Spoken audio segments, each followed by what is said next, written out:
Hello, everybody. I'm Jesse Waters, along with Kimberly Guilfoyle, Marie Harf, Rachel Campos-Duffien, Greg Gutfeld. It's 5 o'clock in New York City, and this is The Five. Oh, my God.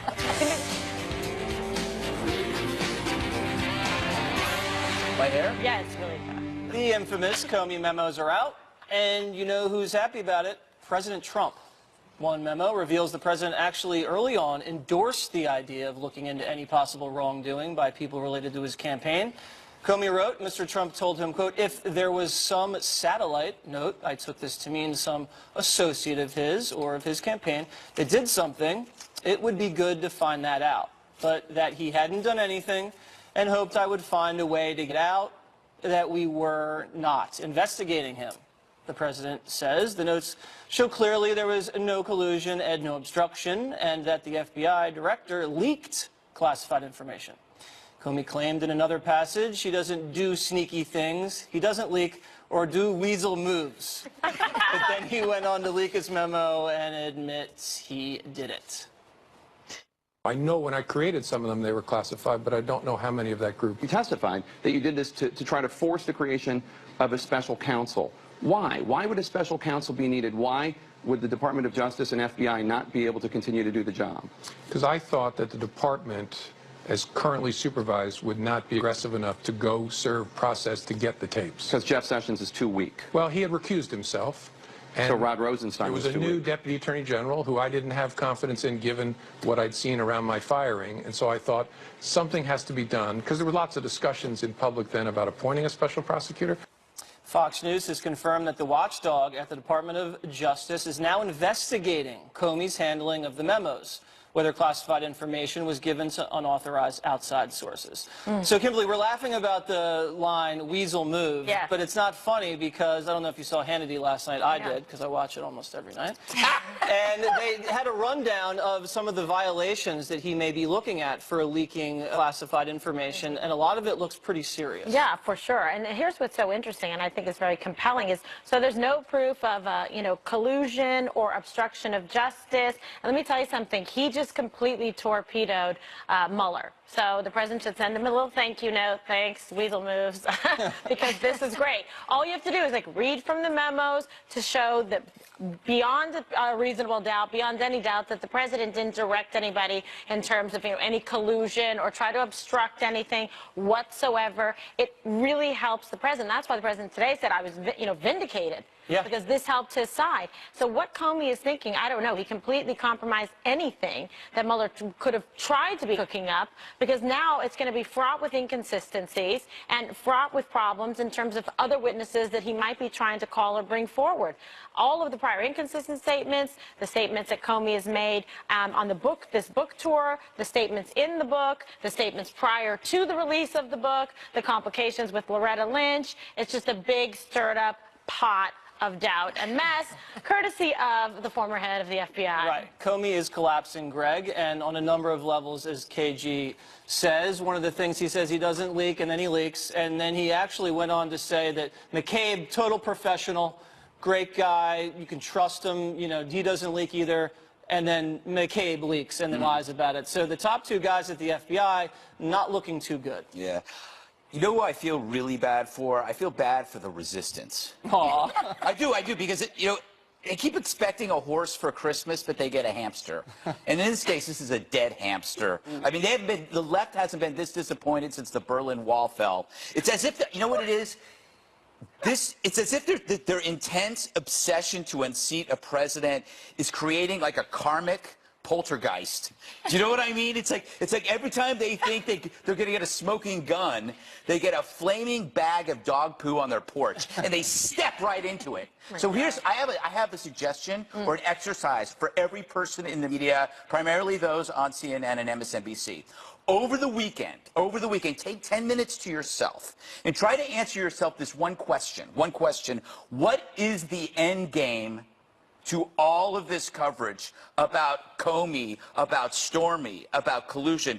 Is it justice for an adult film star? Is it trying to uncover some secret conspiracy that you've been working on for 2 years almost, but haven't found a thing? Or are you just trying to get rid of a president? Right. Because if that's the case, you're actually hurting the country. and you're hurting everybody in the actually in the country over a personal vendetta. They don't care because it's political. Yeah, That's and, what it's, it is. and because they have been emotionally triggered by an election. Because I honestly don't think when people are reporting on this stuff, they actually ask, what's the end game? What do I want out of this other than 10 minutes of good ratings? It's a great point because I was going to bring this up. The Democratic National Committee is now suing the Trump campaign, Jared Kushner, Don Jr., Russia itself, and WikiLeaks for interfering and making Hillary lose.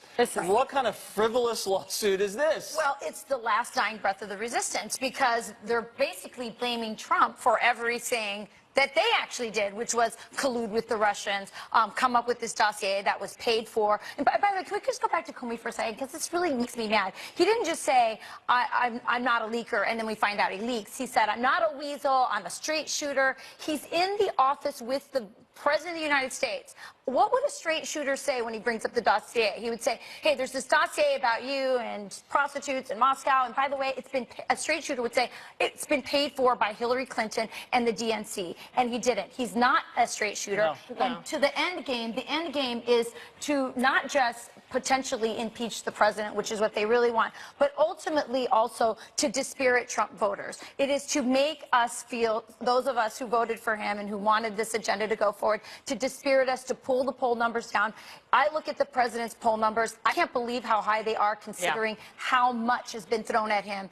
It's unbelievable. Well, Rasmussen has him at about 90, right? Yeah, that's what it was. Last time we checked, it's probably up to 99 by now. Right. So, it was at 51, let's say that. I want to really quick the question about the DNC. I think this is one of the most bonehead moves I've seen in a long time. Because do they not understand that there's reciprocal discovery on both sides? Now this is just going to be just a treasure trove of information coming forward to the other side. So instead of always saying, I'm going to investigate, special counsel, you this and that, and we go, oh yeah, show me what you have. Yeah, show me the Show server, me all your documents. the Show Fusion me GPS payments. Let's see it all. Absolutely. And they thought, oh, but this might be a good idea because we can sort of muddy the waters and dust it up a little bit before the midterm elections, create some problems for the Republicans. But instead, they made a whole bunch of problems for themselves. Good job.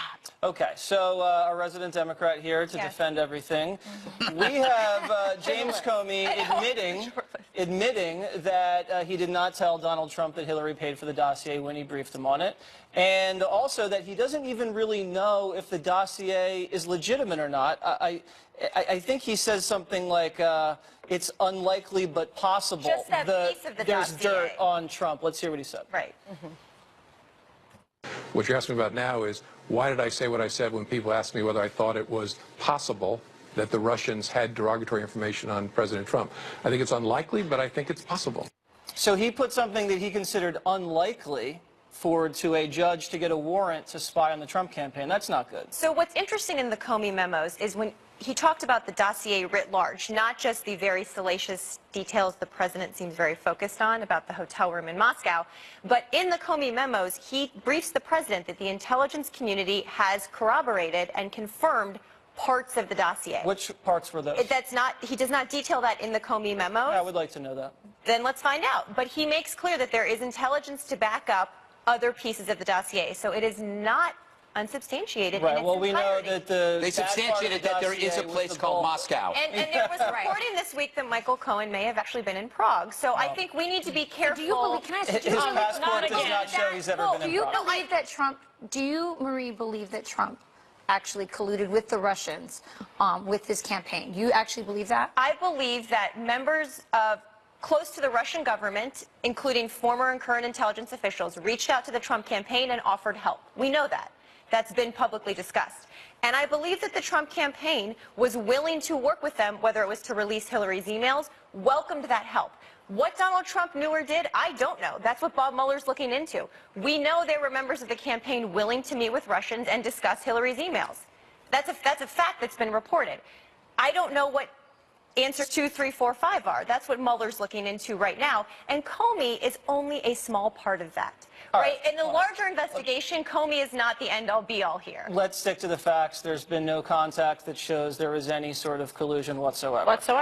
Kimberly, let's get your discussions about working together. I don't know anything about discussions. Right. All I know is Hillary actually paid for Russian dirt that was used to get a wiretap on the Trump campaign.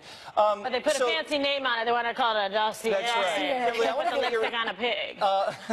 But it Byron wasn't Russian York, government information. Byron York at the Washington Examiner had a great piece today. Oh my gosh. When he You'd be said, like imagine Dana. that you're the FBI director, your first meeting with the president-elect, Donald Trump, and you go in and you go, I have this salacious information on you. Donald Trump probably thought he was being blackmailed. He actually said that to a reporter. And do you think that that's a good idea to lead with this dirty dossier in your first meeting with the president? Maybe that's why President Trump was saying maybe we need a little loyalty here, because he felt like he couldn't trust James Comey. We're now finding out here from the memo that it was pressure from CNN.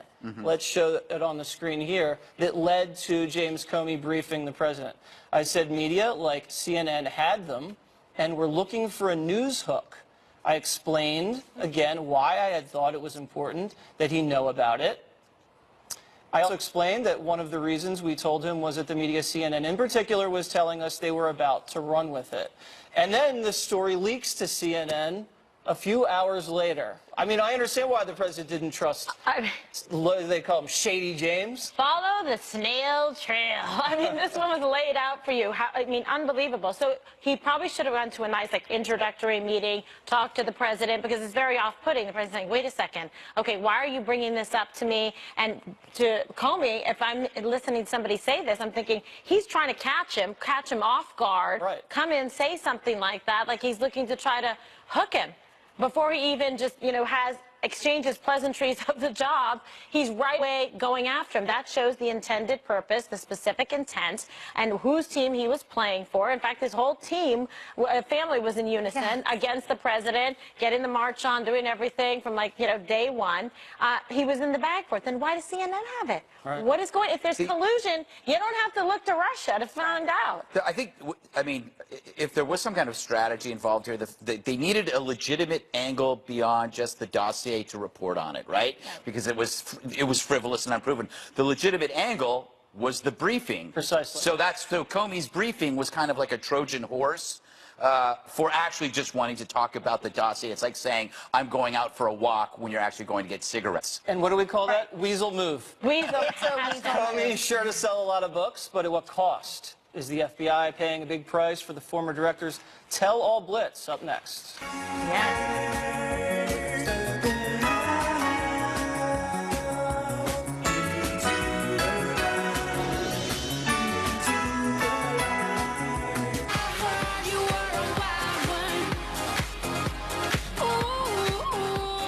Welcome back. Jim Comey's been hopping from interview to interview all week with negative things to say about President Trump to help sell his new book. Well, it's only tarnishing his reputation and the bureau he served, says constitutional attorney Jonathan Turley. He was the head of this investigation and is now one of the cooperating witnesses. Nobody would suggest that this book is benefiting the investigation. To the contrary, he's undermining his role as a witness. And so the question is, why is he doing it? And the answer is rather obvious. He's going to make a lot of money, but in the process, he's going to do untold harm to the institution he once headed. True. All right, Newt Gingrich also coming down very hard on the former FBI director's media blitz. Take a listen. You have to watch his face. Turn off the sound and watch his face. You're looking at a guy who around the 7th grade practiced sincerity. I didn't really mean to hit the car. I don't know how the baseball got out of my hands. I think my cousin must have done it, because I couldn't have done it. No, I'm saying he taught himself at an early age a series of self-serving emotions, which he uses over. I mean, if you watch him for a couple of hours of this stuff, he uses it over and over and over. This guy is almost a pathological liar. I mean, he's really aggressive on this, but I mean, spot on. Yeah, I mean, Newt came to play there. And Comey took it right on the chin. And he's taken a lot on the chin recently from the left and the right. Everybody hates him. They can see through it. He doesn't look authentic to me. Like Greg said the other day, he's always grappling with himself and how his moral integrity is at stake and acting like he's above it all. I don't buy the self-righteousness, and he's actually looking at some serious consequences. The IG is now investigating these leaks. Imagine if Jim Comey's indicted, and Donald Trump is not indicted. I know that we're supposed to feel sorry for the resistance, Greg, but I just can't there. He tells ABC News that the dossier was not a credible document. Right. Now, that was in the transcript. ABC did not put that on the air, which I found interesting. And he says it's possible that they have dirt on Trump. Come on, you're the head of the FBI. They either do or they don't. That's why you're supposed to be the guy that's the head of the FBI. Now, another great interview he did on a radio show, they asked him about smashing phones. When you smash your phone, wouldn't that be obstruction of justice? Right. And you know what he says? He says something along the lines of, well, listen, you have to prove criminal intent. And everybody smashes their phones if you don't want the phone to get onto the secondary market and have your information get out there in public. Do you smash your phone when you're done with it? After I don't the smash show, my I'm going to, Yeah, yes. I mean, I've never smashed my. I've dropped my phone and it's smashed. I've never smashed it purposely. I don't get the guy. I don't understand him. Good job to qualify that statement. yeah. They're not into that at the Apple store. If you're like, hey, let me just pull this out. Boom. Yeah, exactly. That's hilarious. I think it reads like a novel, like his memos. It shows that he actually had the intention of writing a book. And it's really interesting. In Congress, they have this rule that staffers and even members, like, you can't go work for a lobbying firm for so many years after, because the work you're doing while you're in Congress and as a staffer could be sort of signaling to a firm that you want to go because you want to go make money. It's the same thing here. He clearly wanted to cash in on this experience. He went into the Oval Office for this meeting with the president, and his description, the way he wrote the memos afterwards is so clear what he wanted to do. And so I think that's wrong. I think there should be a law, if not that, at least if you're if the investigation is still underway, you should not be able to write a book. You see how it's gumming And up. he didn't write the whole memos when he met with Lynch or Obama or Holder, only with Trump. He was trying to paper Trump. That's He's why. addressed that, though. He said, I wasn't concerned about their behavior in the same way I was with how Donald Trump was behaving. So he prejudged the president of the left. Well, He did, He but judged him based on... He did it after the first time, though, right? So After the first time, which in the first meeting, to go back to our last segment, it was a briefing about Russian interference. And I think he thought the president had a right to know that multiple media outlets did have this dossier. And so I know it's easy to assume the worst about Jim Comey. Yeah, and as a Democrat... because Steele leaked it. And as a Democrat, fine, but as a Democrat, Fine. I also don't love Jim Comey, and I don't think he's the perfect messenger for anything. As I said last week, though, it doesn't mean we can totally discount everything he has said, and he's not the center of Mueller's investigation by any means. Greggins. I think I officially have seen him more often than the My Pillow guy. I mean, he reminds me of. It's getting there. He reminds me of when growing up as a kid. There was Dr. Joyce Brothers was on every talk show. He's like that. He's like Dr. Joyce Brothers of 2018. He's on every show. But his problem is, he only has one speed. Right? It's like, if you're going to go on and sell a book, you got to have different speeds. Like, you know, when Dana goes on, she'll talk about the dog, then she'll talk about working for Bush, then she'll talk about Fox. But he only has one speed, and that is Hamlet. He is Hamlet all the time. Now you're ripping me off. He's like everything's a struggle, but he's got it. He's already overstayed his welcome, and it's been a week, but he's turning into another fictional character. If you remember Alex Forrest, the character played by Glenn Close in Fatal Attraction, who couldn't get over the past and was determined to destroy the future. That's what he's turning into. Wow, The 80s or the that was a 90s, bit of a Fatal stretch, but I already did the Hamlet Shakespeare thing. You never saw Fatal I Attraction? wasn't allowed to watch our movies. I was with you on the Joyce Brothers thing. I lost you on... Go back and watch Fatal Attraction. Don't hold it against Greg. The elevator scene is disgusting. All right. And then there's the bunny. The bunny in the boiler. Bunny boiler. That's where that word came from. All right, Greg. Take a little nap during the break on your little My Pillow. We go live to Houston next, where the public is now paying their respects to former First Lady Barbara Bush ahead of the celebration of her life tomorrow. Dana Perino is there coming up. Baby, I can feel your halo. Pray it won't fade away. Halo, see your halo, halo, see your halo. Tomorrow, services will be held to celebrate the life of Barbara Bush. Today, the public is paying their respects to the former First Lady. Her body is lying in repose at the church in Houston where she and President Bush 41 regularly attended. It was an extremely moving sight today to see former President Bush shaking hands earlier to greet those filing through. Dana Perino is there and joins us now. Hi, Dana. Tell us about the scene down there. How was it today? Well, what Barbara Bush really wanted was for people to celebrate her life and not just consider it an end. And so people are gathering today.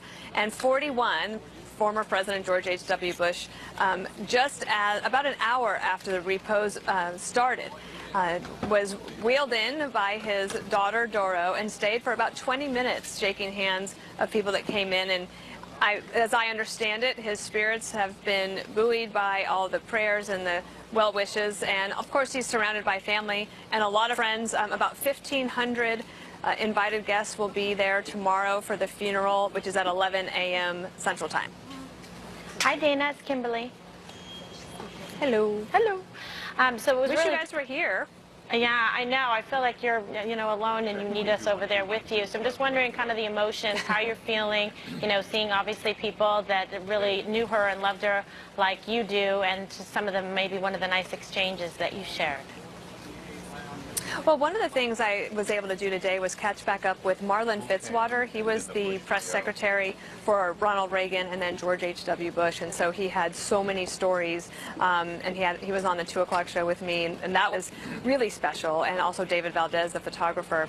One thing I did think about is that all week long you've seen this theme that she was an enforcer, she was Frank. Frank was her nickname that her family gave her, and I felt last night that I should probably explain that, yes, while she had very high expectations of people, she wasn't judgmental.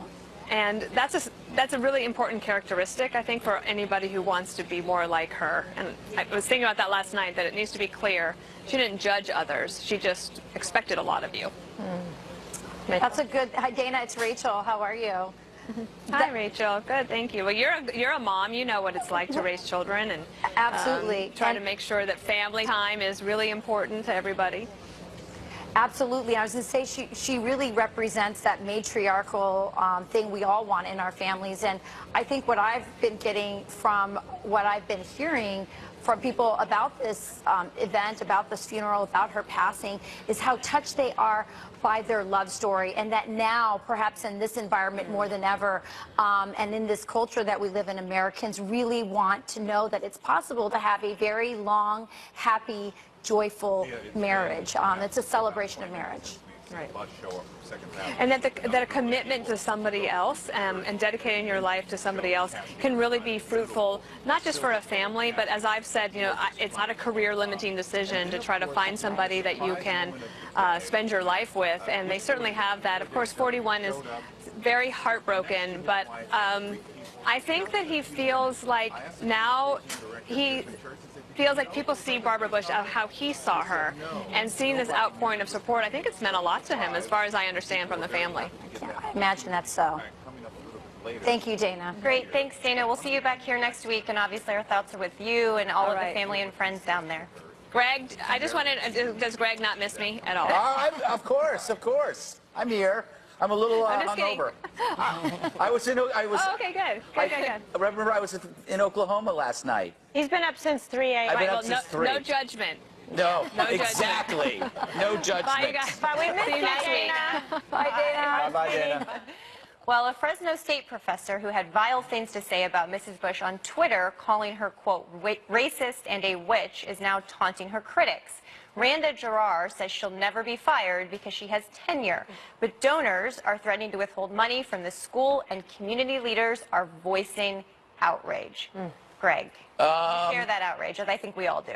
Oh, it's easy. I mean, I don't know if you should punish the college for this, and I don't think it's about firing. What it is about, it is about the nature of tenure and how she uses it, and she bragged about it as a privilege. She has tenured privilege that allows her the freedoms of speech without consequence that none of her peers who don't have tenure do, and none of the students. Like, if students did that, they would be in trouble. So the thing is, she actually cynically exposed what she's using tenure for, which makes it perfectly legitimate to take it away from her, because she's saying it's not about exploring new ideas, it's about being basically an a-hole, which she is. Let's not forget also that she posted an Arizona mental health crisis hotline as her own, a suicide prevention hotline, which ended up the center getting 70 calls an hour. They had to bring in people for people thinking it was a suicide call.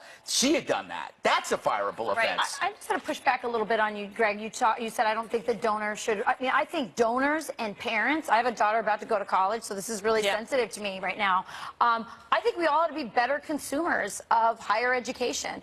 This is a teacher, and by the way, the donor said, "I'm surprised that this teacher said this," and he, seems to be shocked that the school hired someone and gave tenure to someone who is so hateful and so unsophisticated in her criticism. I'm not shocked at all. These are the kinds of teachers that are being hired by universities.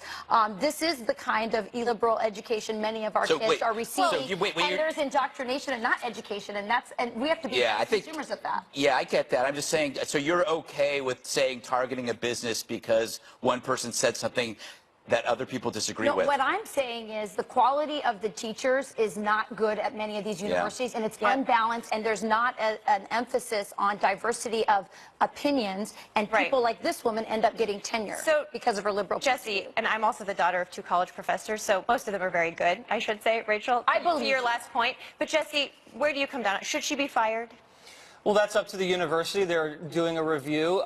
Word Churchill thought that tenure was ironclad and he got canned. So it's not ironclad. I could just imagine back in the day I would have been dispatched to stake this person out and put a mic in her face, because I know she does not have the stomach to say this. Have her on Water's World. Someone's face or to the Bush family's face. She's a little coward. She's really strong with the keyboard, but I don't really think she has the gumption to ever say that. And I just feel bad for the students that are in her classroom.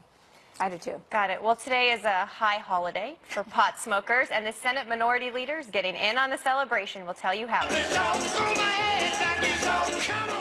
Today is 420, a holiday of sorts for pot smokers. The Senate's top Democrat just gave them something big to celebrate. Chuck Schumer announced he'll be introducing a bill to decriminalize marijuana and make it illegal under federal law. Check it out.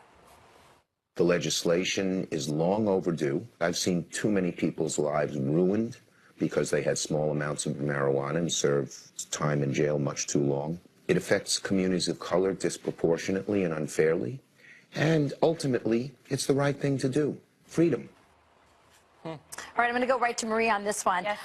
So the Democrats want open borders, which I think will bring in more drugs. Now they want to legalize and increase drug use. How did we get open borders on this? Well, I'm just saying, Okay, that's build something the they wall want. then, They don't Marie. want to build the walls. They would, So let's just talk about this.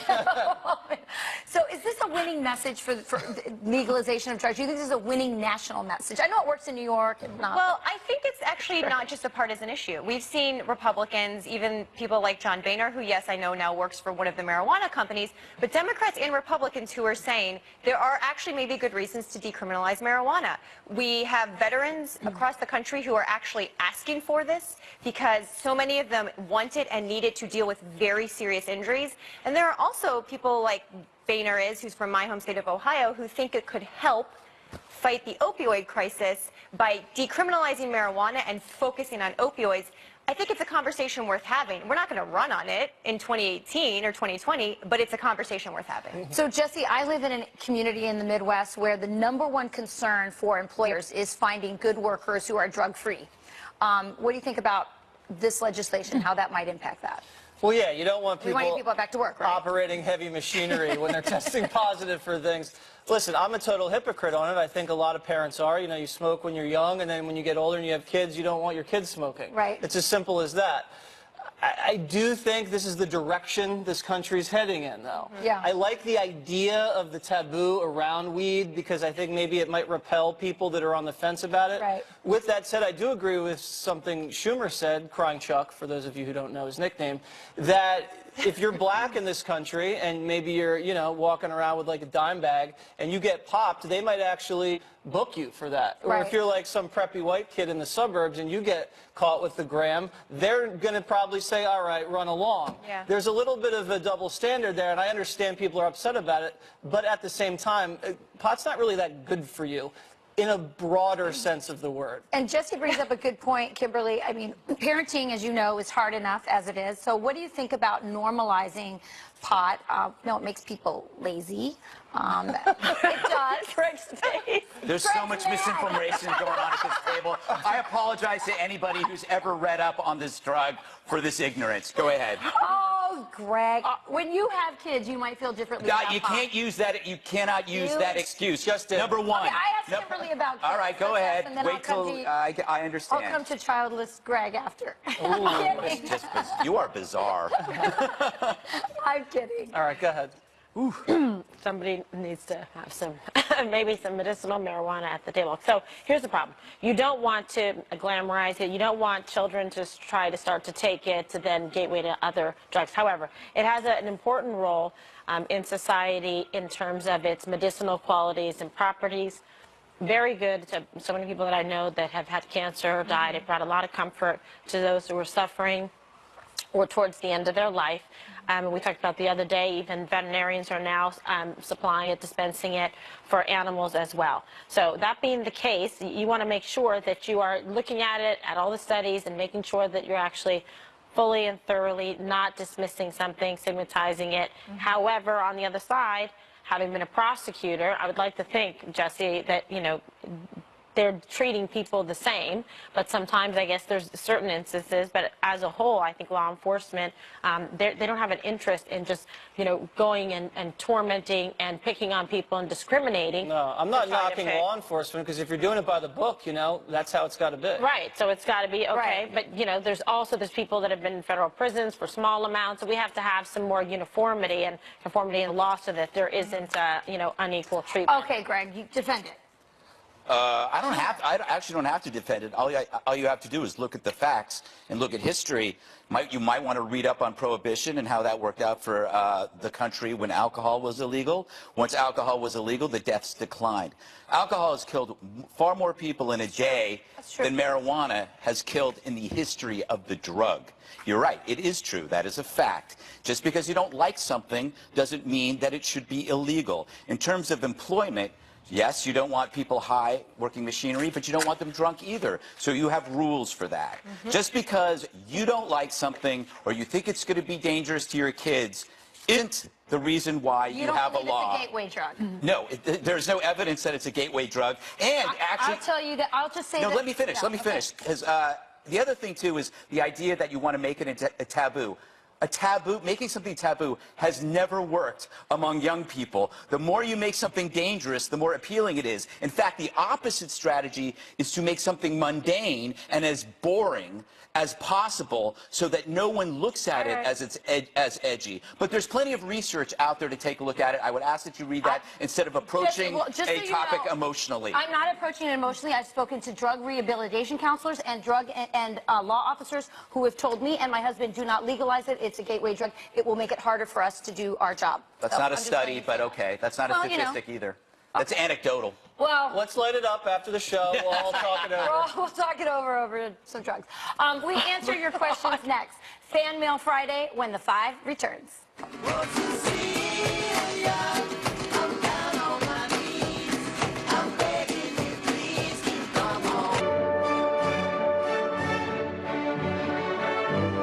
It is Fan Mail Friday, where we answer your questions. This is a good one. This is from Jocelyn A. What is the most dangerous thing you've ever done, Marie? And you can't say doing the 5. Really? Because that's exactly what I was going to say. God, I'm so It is the thankful. Lion's Den. No, you guys are nice. I don't know. Maybe some of the places I've traveled overseas. Where? I don't know. Come on, give me one. Well, probably the most dangerous trip we had with Secretary Kerry was we went to Kenya, he went to Somalia, we went to Djibouti. That felt pretty, not dangerous, but Is Djibouti dangerous? intense. Yeah. Yeah. The name is just, it's the best name of any country Makes it ever. sound not scary. Kimberly, I'm looking at you because I want to answer to this question. Yes, all right. So one time I was on a roller coaster. Mm-hmm. Really? So, okay, you know, what is it, Great America, where we were in California, Yes. that one? It was so dangerous, and I felt like I wasn't like the right size and strapped in properly. And it's, what's the one? It's called the Edge or Yeah, something? I hate that one. That's the worst. The worst. And it's a total just vertical draw. Yeah. And I was like, you know what? It's fine. I don't ever want to be cool again. I don't want to be pressured to go on a roller coaster It's that or eat onions or do anything. The Tower dangerous. of Terror. The Tower Yeah, of where you just Terror drop. is the worst amusement park ride Yes. ever. It's. I will not do it. I will not go on it. All right, Rachel. not Most for us. dangerous thing.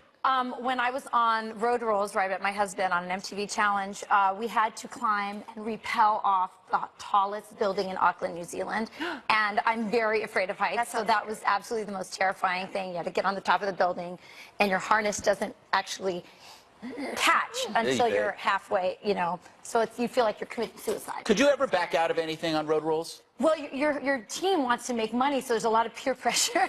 I could never do those shows because That's why we were talking about drugs and peer pressure. got to bring it back to drugs. We're going to try to make this segment clean.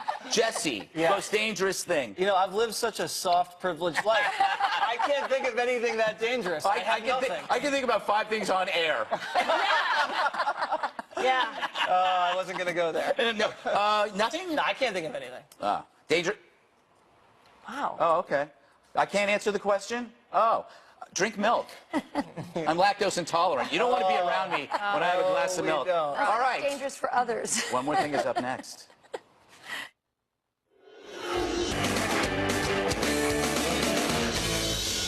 It's time now for one more thing. Greg. Number one, I want to thank the lovely people of Oklahoma. I was there, did a speech last night. Probably one of my favorite states in the Union.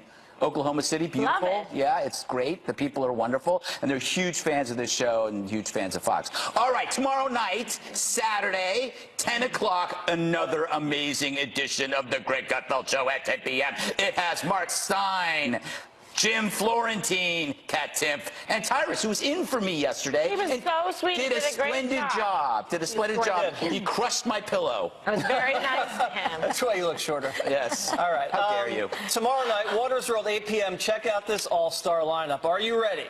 Kellyanne Conway, Scaramucci, Dean Cain, Stephen Baldwin, Tommy Lahren, and the ladies, Diamond and Silk. Nice. It's like the Love Boat. It does not. It does not. I don't get that reference. It does not get any better than that. Kimberly. All righty. Okay, so this is in baby news. You're going to love this, Rachel, because a Michigan couple with 13 sons, they were thinking, okay, we're going to have another baby. Maybe, just maybe, lucky number 14 this week. And guess what? Surprise, it was another baby boy. Jay and Kateri Schwann of Rockford, Michigan announced the birth of a healthy baby boy weighing 8 pounds and 4 ounces. And guess what his name was? Finley Sheboygan. Yeah, so they said they were excited. A lot of the boys wanted another brother, but like 1 or 2 were thinking it might be nice to have a sister. So the oldest is 25, and the youngest is 2. Could you imagine if it was a sister? And you had so 12 cute? brothers. Oh, God. Well, she'd never have a date. Yeah. Never in her life. All right. Finley Sheboygan. Good name. Yeah. Go ahead. So my kids have been, I would say, lobbying me for years to get a dog, and I've been saying no, because we have so many kids, and it's just, there's a lot of poop in my life, so I didn't want to have another dog. And so my daughter wrote this note trying to persuade me, and it was so flipping adorable that it's actually persuasive. I'm thinking about getting a dog. I'm looking for suggestions. I want something potty trained. One of my sons is allergic, and I don't want a big dog that sheds. So if people have suggestions, please go to my Twitter account or my Facebook and give me your suggestions of the kind of dog I should get. What was the number 2 Havanese? reason? Don't get. Don't get ugly. What does it say? Put the. I have to put it. Did it say I can't remember. Well, people put it back up. Tweet at you. All right, I don't really care. Thanks, look, it says Jesse. you won't get. Oh my God. You won't get what? Number 2. I have no idea. I can't read that far. You go get lonely. You won't get lonely. Oh, that's Oh, okay. God, I don't think that's a problem for you. Yes, it wasn't. All right, sorry.